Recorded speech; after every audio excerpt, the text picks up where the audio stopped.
world takes images in a relatively short period of time. While there's always been lots of choices for the professional and the hobbyist, there have just never been so many choices for consumers when it comes to cameras. Go to a camera shop, go online, you'll find more cameras than televisions most of the time. And it can really, really overwhelm you. All the bells and whistles, all the settings, all the words that you don't understand, and it's really not fair. By the way, if you have a friend that's a photographer, and you ask him to shoot your birthday party, you should make sure he doesn't have a presentation 90 miles away a week later. Because this is all you want to do is you just want to take better pictures at a birthday party, right? You just want to take better pictures when you're hanging out with your friends. So what do you do? What do you need to know?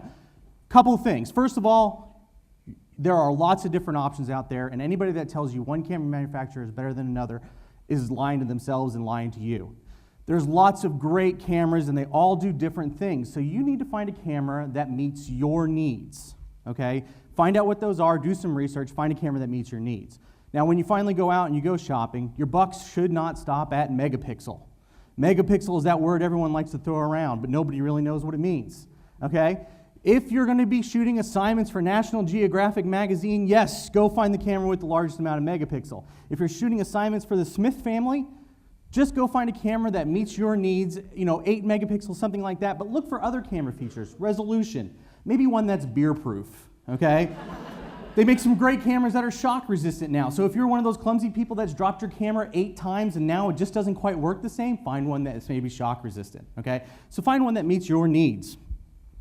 Now, this is going to sound crazy, but you need to practice.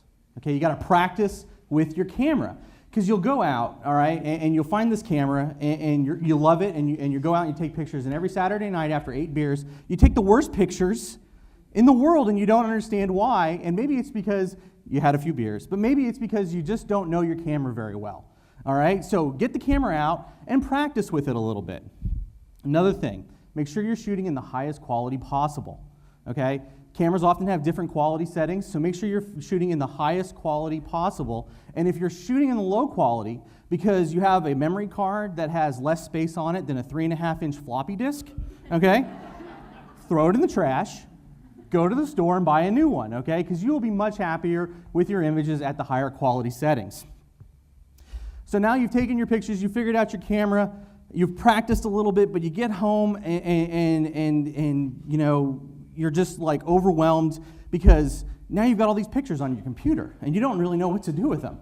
It's one of the things that's changed the most with photography. You used to have the film canister, you used to go to the little 1-hour lab, you take it there, drop it off, you come back, magic happened while you were gone, and now you have all these 4x6 prints you can touch, you can smell, you can see them, you share them with your friends, you put them in a photo album, things like that. But now it shows up on the back of your camera instantly, you can show it to all your friends, and then maybe it sits on the computer and you never do anything with it. Or heaven forbid, some MP3 or porn site, I'm not saying any of you do that, but comes through and just erases all your pictures off of your computer, and now you don't have any of them anymore. Consider backing your images up in print. I know a lot of people went to digital because they don't want to do print.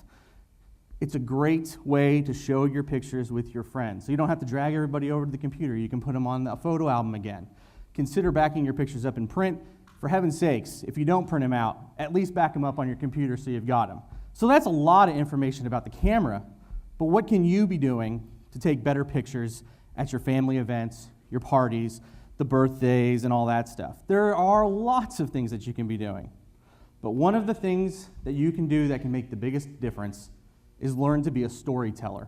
All these pictures that you've seen here, if I didn't say it was a birthday party, you'd be able to tell it was a birthday party, because there's a story there. There's a story about somebody's birthday.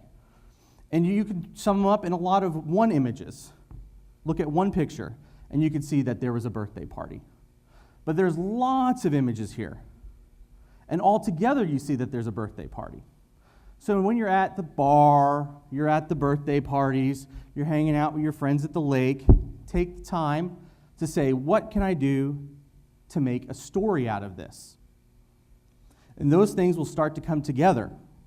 And as those things start to come together, you can then really start to make your pictures better, because it's not always about the camera. It's about you as the operator. So, a few things that you need to know when you're going out to buy your camera: find the camera that fits you. Look for something other than megapixel, resolution, things like that. Capture images in the highest quality, practice, practice, practice. print them out, and be a storyteller.